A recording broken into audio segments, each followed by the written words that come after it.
There are many types of pedals on the market. This is an entry level one, here's a mid-range one, and here is a high-end one. But their basic functionality is the same, and no matter which one you have, they all suffer from the same kind of problems. I'm going to explain how to put them right. You will need a drum key, an Allen key, this one is 3mm, yours will probably be the same, and a pair of pliers or an adjustable wrench. Firstly, the beater can drop down when you're playing like this. It's a very simple fix. Pull the beater back up to the playing position, and once it's there, tighten this key screw here using your drum key.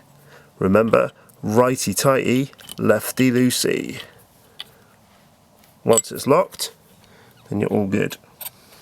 The next hugely common problem on pedals is the spring tension here. This is your spring, and it controls the return of your footboard and your beater. And when the spring has come loose like this, this happens. And there is just no return on your pedal at all. Very simple fix again. Tighten this knurled nut here underneath your pedal. Remember, righty tighty, lefty loosey again, so keep turning it round to your right. Once you've set your spring tension with your knurled nut, tighten the locking nut back down on top of it. Spring tension is a personal preference, but as a general rule of thumb, you can't go wrong with somewhere halfway up. And then there's a nice return on your footboard.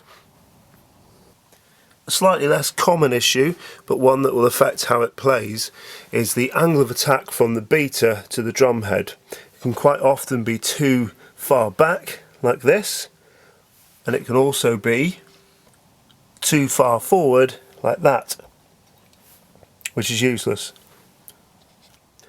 The angle of attack is adjusted using this screw here. On this pedal, it's a grub screw, which is adjusted using an Allen key, but on other pedals sometimes it is a key screw, which is adjusted by using a drum key.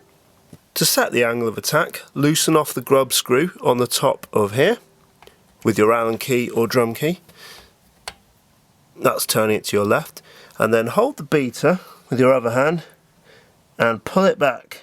Try not to go back too far, that would be too far, that's not enough. Somewhere in the middle like that is perfect. Once you've got the desired angle, which is somewhere around here, turn your Allen key back to the right to tighten it up. Give that a nip and then you're fine.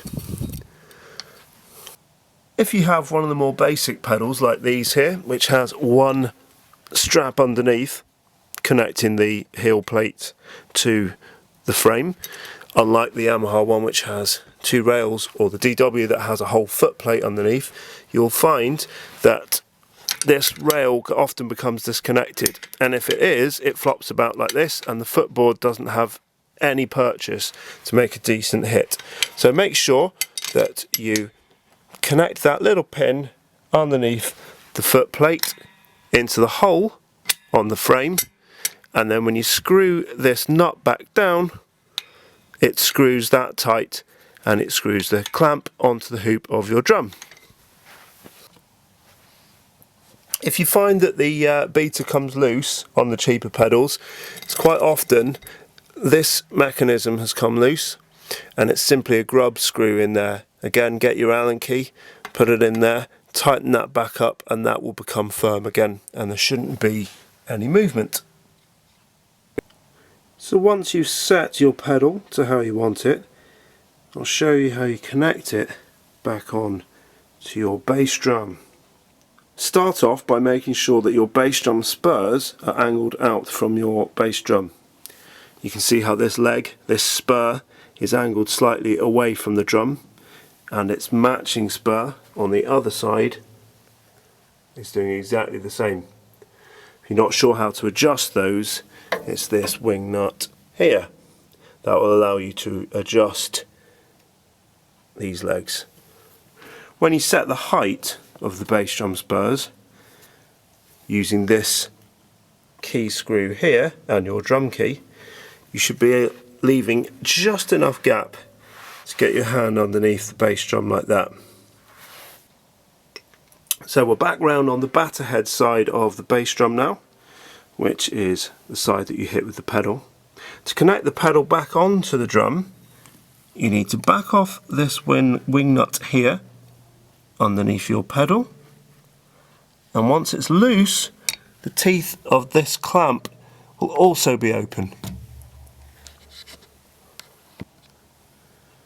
Lift up the bass drum and then slide the pedal clamp back onto the hoop of the bass drum.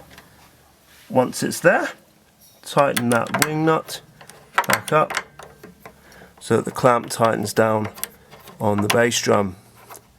Once it does, you're in business.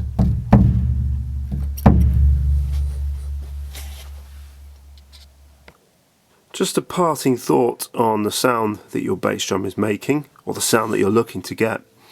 Some people like a very wide open sound with no dampening inside the bass drum at all, like this. It's like a clap of doom. But some people prefer a slightly more controlled sound and use some damping. You can dampen the sound of the bass drum down by adding a pillow or a towel inside the drum. Once you do, you get more a thud. If your bass drum doesn't have a microphone hole cut into the front of it on the resonant head, then you may need to take this head off. That's nothing to be scared of. It's something you need to do periodically anyway. But if you are going to do that, it's undoing these tuning rods here, all the way around the drum. All the way around. Some of them will be drum key fittings where you need to use your drum key. But undo those, take the head off, put your dampening back inside and put the head back on. And finally, one last consideration is the actual beater that you use. This is a wooden beater and it makes a certain type of sound. It's quite a clicky sound. You can also use a felt beater, which sounds quite soft. There are lots of different types of beaters available. This is a wooden beater, this is plastic, and this one is felt. There are lots of other ones, but these are the three main types. I hope you found this video interesting and I hope you found it helpful. If you've got any questions, drop them in the comments below and I will do my best to get back to you. Thanks very much for watching.